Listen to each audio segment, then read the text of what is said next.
Hello and welcome to D Education. My name is Deepak Mishra. The first question is निम्नलिखित में से कौन सी मिट्टी कपास उगाने के लिए आदर्श है?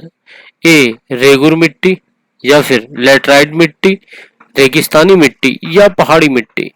आप जानते हैं कपास यानी कॉटन की बात हो रही है, तो आपको पता होगा कपास बेसिकली काली मिट्टी में होती है, लेकिन इसमें ऑप्शन चेंज कर दिया गया है। रेगुर मिट्टी को ही क्या बोलते हैं? काली मिट्टी बोलते हैं, ब्लैक सॉइल बोलते हैं, काली मिट्टी। एंड इसी को यूपी में करेल बोलते हैं। क्या बोलते हैं?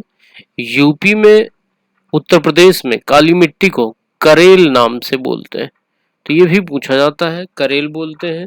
सेकंड थिंग है, जो इसका निर्माण हुआ है यानी ब्लैक सॉइल किससे निर्मित हुई है?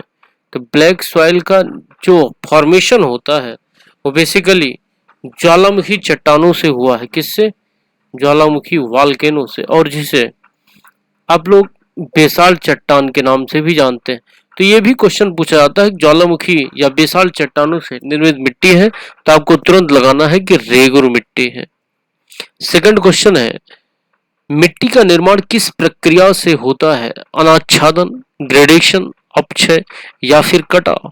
आपको पता है कि जो मिट्टी का निर्माण होता है वो अपक्षय की प्रक्रिया से होता है। किससे? अपक्षय की प्रक्रिया। इसका अर्थ क्या होता है समझते हैं। मान लीजिए बारिश हो रही है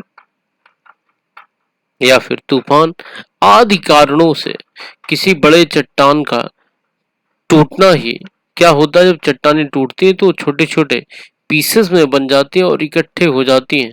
उसी को क्या कहते हैं? अपक्षय कहते हैं। यानी चट्टानों का टूटना ही अपक्षय कहलाता है। थर्ड क्वेश्चन है, एक या एक से कम कृषि वर्ष के लिए बिना खेती के छोड़ी गई भूमि कहलाती है? ऑप्शन ए कृषि योग्य बंजर भूमि, ऑप्शन बी वर्तमान परती भूमि, ऑप्शन सी बंजर भूमि या फिर ऑप्शन डी उपरोक्त में से कोई नहीं।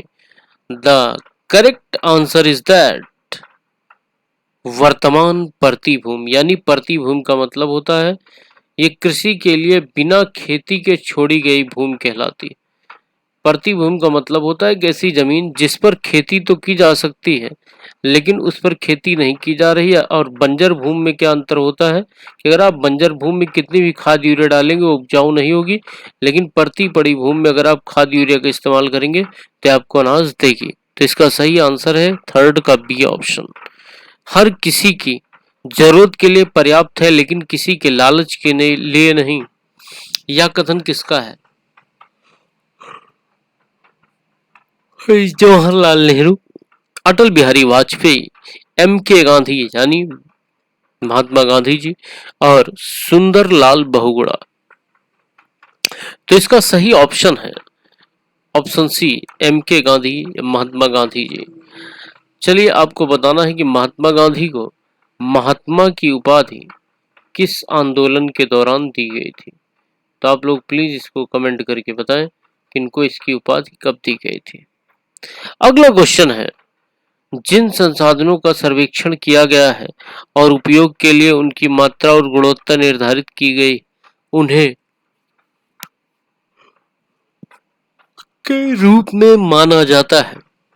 संभावित संसाधन, स्टॉक, विकसित संसाधन या फिर डी रिजर्व। तो इसका सही आंसर है ऑप्शन सी विकसित संसाधन। अंतरराष्ट्रीय संसाधनों के संबंध में निम्नलिखित में से कौन सा कथन सही है? ऑप्शन ए संसाधन जो अंतरराष्ट्रीय संस्थाओं द्वारा विनियमित होते हैं, ऑप्शन बी संसाधन जो क्षेत्रीय जल से परे हैं, ऑप्शन सी संसाधन जो अंतरराष्ट्रीय सीमा पर पाए जाते हैं, ऑप्शन डी संसाधन जो अभी तक विकसित नहीं हुए हैं। तो इसका जो सही आंसर है वो है ऑप्शन ए संसाधन जो अंतरराष्ट्रीय संस्थाओं द्वारा विनियमित होते हैं। सेवंथ क्वेश्चन है, पहला अंतरराष्ट्रीय पृथ्वी शिखर सम्मेलन कहाँ आयोजित किया गया? जिनेवा, न्यूयॉर्क, जापान या फिर रियो डी जेनेरियो। तो आपको पता है इसका सही ऑप्शन है option D Rio de Janeiro, जो ब्राजील का शहर है। और यहीं पर पहला जो आपका शिखर सम्मेलन हुआ था, पृथ्वी शिखर सम्मेलन 1992 में हुआ था, 1992 में, और इसे रियो डी जेनेरियो सम्मेलन भी बोलते हैं।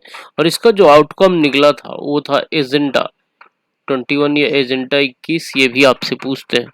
अगला क्वेश्चन है, भारत की सबसे व्यापक राहत विशेषता क्या है? पर्वत है, वन है, मैदान है, पठार। बेसिकली इसका जो सही आंसर है और ऑप्शन सी मैदान। क्यों? क्योंकि आपको पता है अगर मैदान होगी तो खेती भी होगी और वहां पर जीवन भी संभव करने में आसानी होगी। तो अगला क्वेश्चन है, निम्नलिखित में से कौन सा संसाधन शब्द के बारे में सत्य है? ए, संसाधन प्रकृति के निशुल्क उपहार हैं। बी, वे मानवीय गतिविधियों के कार्य हैं। सी, वे सभी चीजों के जो प्रकृति में पाई जाती हैं।